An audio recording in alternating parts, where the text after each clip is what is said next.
Lundi 15 avril 2013, il est 20 h.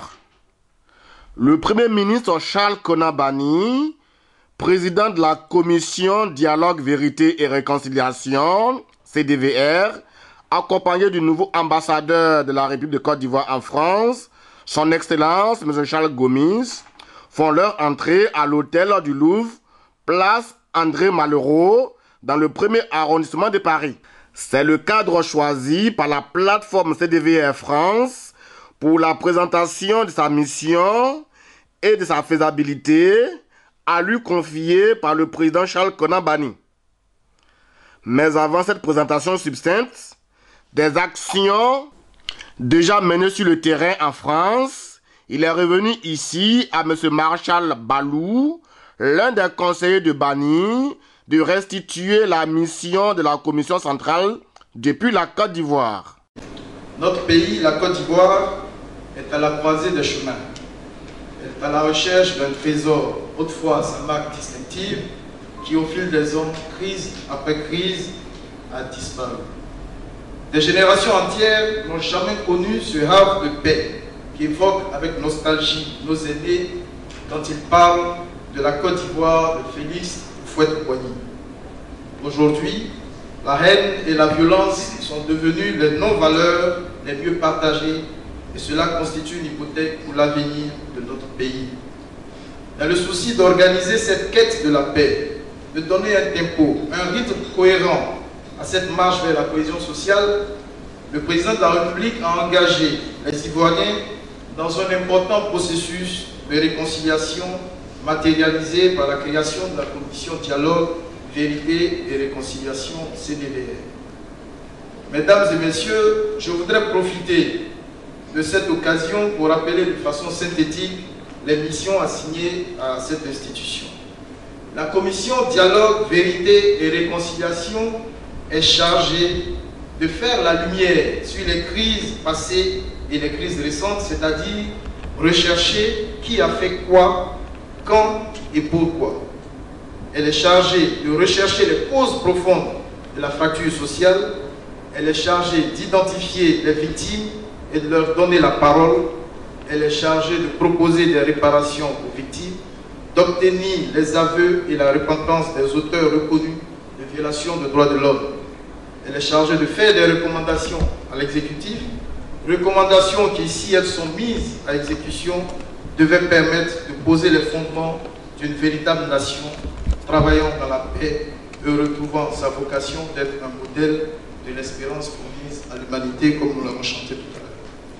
Ce chantier vital pour notre pays a besoin pour son succès de l'adhésion de tous, afin donc de permettre à tous les Ivoiriens, où qu'ils vivent, en Côte d'Ivoire ou hors de la Côte d'Ivoire, mais aussi à tous ceux non-ivoiriens qui vivent en Côte d'Ivoire, de participer effectivement à la construction de la nouvelle nation ivoirienne, une société de confiance et de non-violence.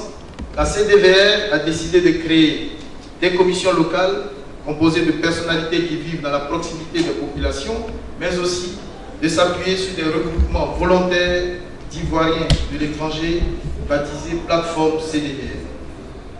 La rencontre de ce jour, mesdames et messieurs, s'inscrit dans la volonté du président de la CDVR, alors qu'il vient de procéder à l'installation de 37 commissions locales réparties sur l'ensemble du territoire national et que la commission s'apprête à démarrer la phase attendue d'écoute des victimes, après celle du deuil de violence et celle des consultations nationales, de la volonté du président Dige de faire le point sur les plateformes de la commission Dialogue, Vérité et Réconciliation et s'assurer que nos frères ne sont pas en reste de cette œuvre de reconstruction de la cohésion sociale. Qu'est-ce qui a meublé les premières phases opérationnelles du travail de la Commission? Après la préparation, c'est-à-dire réflexion, proposition et adoption de textes et du cadre légal de l'évolution de la CDVR, on peut citer entre autres actions la sensibilisation à l'impératif catégorique de la réconciliation et à l'apaisement à travers diverses rencontres avec les populations, les différentes couches socio-professionnelles, les différents partis politiques, les organisations de la société civile, les organisations de jeunesse, de femmes, etc. La compassion aux victimes dans les différentes contrées, les cérémonies éclatées de deuil des violences dans les différentes régions du pays, La sensibilisation, suivie de l'importante phase de consultation nationale, l'installation des commissions locales dans toutes les régions du pays et la préparation de l'écoute des victimes qui sera suivie des enquêtes. Mesdames et messieurs, chers frères, anti-ivoiriens et amoureux de la Côte d'Ivoire et dans le respect de nos traditions, voici donc délivrées les nouvelles qu'amène le président de la commission ici à Paris en ce jour du 15 avril 2013. Je vous remercie. Prenant la parole, M. Denis Indri, secrétaire général de la plateforme CDVF France, a quant à lui insisté sur les actions déjà réalisées, non sans attendre de la commission centrale plus de moyens, surtout financiers, pour parcourir l'ensemble de la France, sensibiliser les Ivoiriens les plus radicaux et instruire cette diaspora à travers des ateliers de réflexion sur le respect de la vie humaine pour que le drame vécu pendant la crise post-électorale n'arrive plus jamais en Côte d'Ivoire. Donc nous allons passer au deuxième point qui concerne la constitution des équipes. Donc, Monsieur le Président, nous avons, dès la réception du mandat, donc organisé la plateforme pour pouvoir assurer notre mission de la façon la plus efficace possible. Donc, nous avons une structure d'organisation qui est en étoile. Donc, le coordinateur France qui reçoit effectivement le mandat et qui veille à la réalisation, donc sur le territoire français, de toutes les missions qui ont été définies dans le mandat.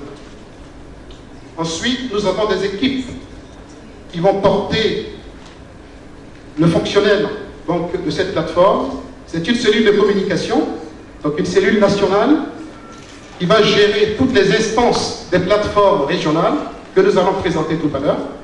Ensuite, nous avons une cellule de relations publiques donc, qui permet effectivement de faire connaître la plateforme auprès des institutions en France. Donc c'est les ambassades, c'est les collectivités territoriales. Et ensuite, un dernier point, nous avons une cellule jeunesse, parce que nous souhaitons adresser tout particulièrement la jeunesse dans le cadre du processus de la réconciliation. Et donc ici, sur ce schéma, nous vous présentons l'organisation de la plateforme sur tous les territoires français. Donc nous avons découpé la France en 7 territoires, et dans chaque région, identifiée en tant que telle, nous avons une émanation, une délégation de la plateforme centrale. Ensuite, il y a aussi des activités de type conférence table ronde. Il y a aussi des projets CDVR qui nous viennent d'Abidjan. Donc, en exemple, le projet de la consultation nationale. Ensuite, nous avons aussi des dîners-débats, des concerts et des publications. Donc, c'est la typologie des activités que nous allons, dans les semaines qui viennent et les mois qui viennent, commencer à engager donc, des activités autour, en fait. Donc, quelques exemples d'activités qui ont été menées, c'est effectivement le lancement de la plateforme CDVF France, le 8 décembre dernier. Et nous avions, ce jour-là, reçu la population ivoirienne. Donc nous étions environ 150 dans la salle. Et ce jour-là, nous avions aussi abordé, après le lancement de l'activité, des thématiques. Donc une conférence portant sur le rôle des diasporas ivoiriennes dans la réconciliation nationale. Ensuite, la conférence a été suivie par une table ronde animée par la fédération associative La Famille. Ensuite, le 2 février dernier, dans le cadre du renforcement des capacités de nos équipes, nous avons sollicité auprès de notre partenaire ONG britannique Concordis International, donc pour nous assister au niveau des techniques de résolution des conflits. Donc 60 personnes de la plateforme ont été formées ce jour-là. Ensuite, Monsieur le Président, dans le cadre de la sensibilisation des Ivoiriens de France, nous avons rencontré des associations, donc de divers types, les associations ethniques, les associations des artistes, les associations des intellectuels et les fédérations associatives. Donc le chantier est vaste, nous n'avons pas encore fini ce travail, nous allons continuer dans les mois qui viennent à approfondir ces actions auprès d'autres populations. Nous sommes aidés par un cercle de réflexion, donc composé d'intellectuels et de toute personne qui réfléchit effectivement en dehors des bruits, en dehors de toute contingence, pour poser un certain nombre de réflexions sur des questions clés qui peuvent nous aider à orienter, à parfaire notre dynamique de réconciliation. C'est dans ce cadre que des thèmes ont été dégagés, donc, qui constitueront effectivement des socles de réflexion. Donc, il y a 5 thèmes qui ont été dégagés. C'est par exemple comment passer d'une culture de la violence à une culture de la paix dans notre pays. Le lien entre une tradition africaine et la réconciliation nationale. Que pouvons-nous puiser dans nos ressources traditionnelles pour faciliter ou accompagner le processus de réconciliation nationale. Nous avons aussi donc un thème sur la culture de la convivialité. Donc c'est effectivement la reconnaissance réciproque des ethnies du pays, fondée sur la liberté, la justice, la solidarité et la démocratie. C'est aussi le rôle des femmes dans la société, c'est aussi le rôle de l'éducation dans la formation des citoyens. Il y a aujourd'hui principalement 3 plateformes de la diaspora et nous souhaitons, une fois que ces plateformes ont émergé et fait démarrer les activités, nous souhaitons mener des actions en commun. Et il y a un des derniers points que nous souhaitons aussi porter à votre appréciation, c'est une campagne d'influence en Côte d'Ivoire qui serait composée effectivement de délégations venant de la diaspora qui va rencontrer nos parents restés en Côte d'Ivoire. Et donc, dans cette dynamique, nous souhaitons, avant d'engager ce type d'action, nous concerter avec vos équipes pour voir dans quelle mesure cela rentre en cohérence avec les activités de la CDVR en Côte d'Ivoire même. Donc pour ces projets, nous avons désigné 3 directeurs de projets principaux, donc M. Kwakoudjé, moi-même, et puis M. Niadé.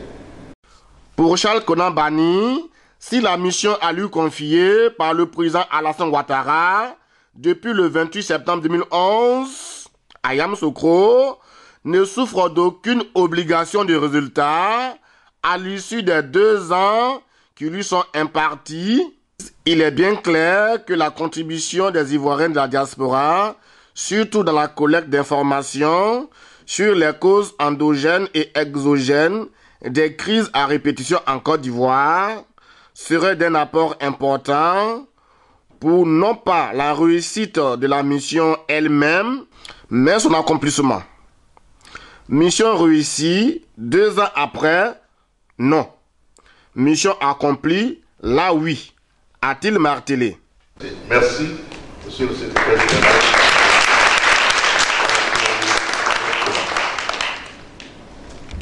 Merci, Excellence. Merci pour le travail accompli que vous avez si éloquemment présenté. Et que nous indique clairement où est-ce que vous en êtes et où est-ce que vous voulez aller, qu'est-ce qu'il vous reste à faire. Cette façon de procéder très pratique aura pour vertu de faciliter le dialogue, les échanges, pour que ensemble nous puissions faire avancer du mieux que nous pouvons ce processus. J'interviendrai donc sur la base de la présentation que vous avez faite, étant entendu que le contexte qui a été décrit par Marshall Balou, tout ce que je veux dire s'inscrit dans ce contexte,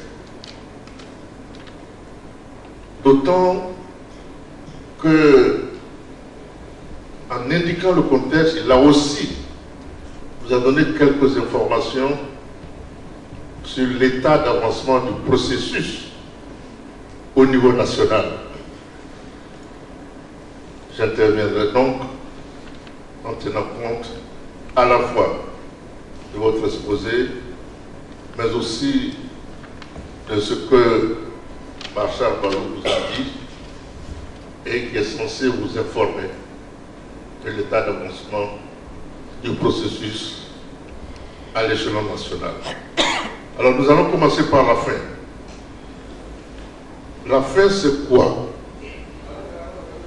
D'abord du point de vue temporel, je vous rappelle que toute mission a un objet, a une feuille de route, et toute mission s'inscrit dans un espace temporel. La mission qui a été assignée à la commission n'a pas échappé à cela. Et du point de vue temporel, la mission qui nous a été assignée, le temps qui nous a été imparti est de 2 ans. Le 28 septembre 2011, le chef de l'État, au cours d'une cérémonie solennelle qui s'est déroulée à Yamoussoukro, nous a remis à la commission, par mon intermédiaire, la feuille de route. Et l'ordonnance prévoit que la mission s'inscrit dans un espace de temps de 2 ans. Il faut respecter les délais. Quand on vous donne une mission, la première des choses, c'est de respecter l'objet, et s'il y a un délai, c'est de le respecter. Je le dis pour que nous en soyons conscients. D'autant que, mes frères, n'est-ce pas mieux que notre pays sorte le plus rapidement possible de cette situation? Évidemment, l'ordonnance ne nous indique pas, ne nous donne pas une obligation de résultat, car personne ne peut donner comme obligation de résultat à un homme de réconcilier 2 hommes. Personne. Et l'ordonnance du chef de l'État ne l'indique pas. L'ordonnance du chef de l'État dit qu'au bout de 2 ans, nous devons faire des recommandations après avoir répondu à un certain nombre de questionnements qui ont jalonné notre histoire, les crises répétées, après que nous ayons recherché les solutions aux questions suivantes. Qui a fait quoi? Je résume. Qui a fait quoi? Quand et pourquoi? Toutes les crises passées et récentes, toutes les violations de droits humains que le pays a subies, l'ordonnance nous oblige à rechercher les auteurs et à établir la liste des victimes, à faire la typologie des violations des droits humains, à obtenir la reconnaissance par les auteurs des crimes commis et à obtenir leur repentance obtenir des victimes qu'ils pardonnent, et pour cela que ces victimes reçoivent réparation. Voici l'essence du travail que nous est demandé. Le deuxième volet, c'est que à partir de là, nous sommes chargés de faire des recommandations pour fonder la cohésion sociale nouvelle, une nouvelle cohésion sociale. Sous-entendu, pour que cela ne se répète pas. Nouvelle cohésion sociale. Nous sommes chargés de faire des recommandations pour une nouvelle démocratie, pour que priment les valeurs, un certain nombre de valeurs sur ce qui est considéré comme non-valeurs. Nous devons lutter contre le tribalisme, le népotisme, le favoritisme, tout ce qui est de nature à mettre en mal l'harmonie sociale et la cohésion sociale. Ça, c'est un volet important de notre mission. Nous devons faire des recommandations. Et c'est l'ensemble de tout ça. Quand nous aurons fait la typologie, quand les auteurs des violations auront eu le courage de reconnaître, quand les victimes auront peut-être eu eux aussi le courage de pardonner, parce que nous sommes une justice de pardon, alors l'engagement que nous devons prendre tous, la nation, c'est de refonder la Côte d'Ivoire, de recréer une nouvelle Côte d'Ivoire sur les valeurs que nous allons proposer. Voici la mission. Tout cela au bout de 2 ans. Si je compte bien, au bout, je pars de 28 septembre, disons que le 28 septembre 2013, je souhaite que nous puissions rendre notre rapport. Je ne dirais pas à ce moment-là mission terminée, je dirais mission accomplie. C'est différent. Mission accomplie. Terminée ou pas, c'est pas ça la question. Car au fond, la réconciliation, ça peut prendre des années et des années.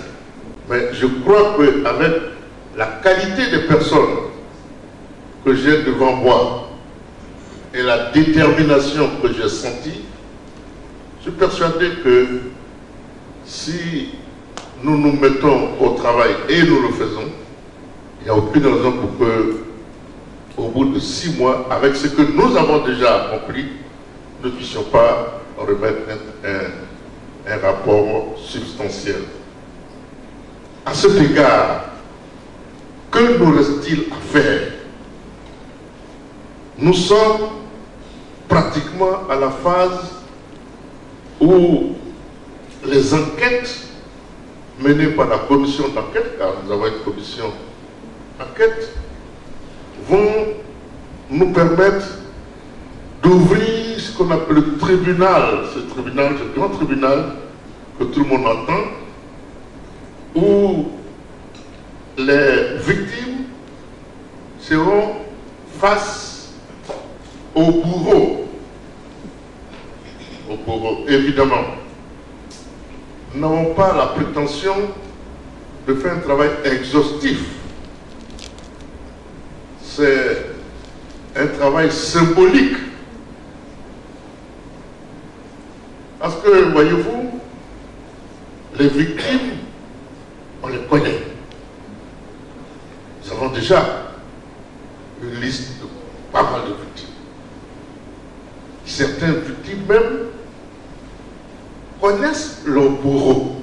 La question est de savoir, est-ce que ceux-là qui ont commis ces actes auront le courage de venir devant la nation? Vous voyez? Donc c'est ça qu'il nous reste à faire. Ce qu'il nous reste à faire aussi, c'est la réflexion sur les causes profondes. On est très avancé. 2 ateliers ont été déjà organisés. Un symposium va être organisé bientôt. Et c'est là-dessus que vous devez apporter quelque chose. Alors je prends tout de suite sur l'activité, sur l'apport de la diaspora. Quelles sont, d'après vous, les causes profondes des crises répétées que notre pays a subies? Vous avez l'avantage d'avoir le recul. Donc, vous avez réfléchi à cela. Voilà une piste concrète, monsieur le secrétaire général. La commission heuristique, comme on l'appelle, qui travaille, vous devez contribuer à cela. Mettez-vous en rapport avec le collaborateur et alimenter ce travail-là par vos propres recherches, par vos propres réflexions. On n'a pas besoin d'être en Côte d'Ivoire pour savoir quelles sont les raisons qui ont fait que cette belle architecture, ce travail d'orfèvrerie a été brisé. Vous devez le savoir, ou en tout cas devez avoir votre opinion. Il faut donc contribuer à cela. Une mission détaillée dans la lettre de mission ici remise au secrétaire général de la plateforme CDVF France. Bien. Monsieur le secrétaire général, par ce petit geste, je vous remets ce petit document qui est censé représenter l'essence même de la mission que vous avez accepté d'accomplir pour aider au retour de la paix dans notre pays. Et je vous remets ce document avec tous mes encouragements. Et je vous demande, bien entendu, d'en prendre soin, de vous en inspirer le plus possible. Et je vous souhaite bon courage. Merci beaucoup.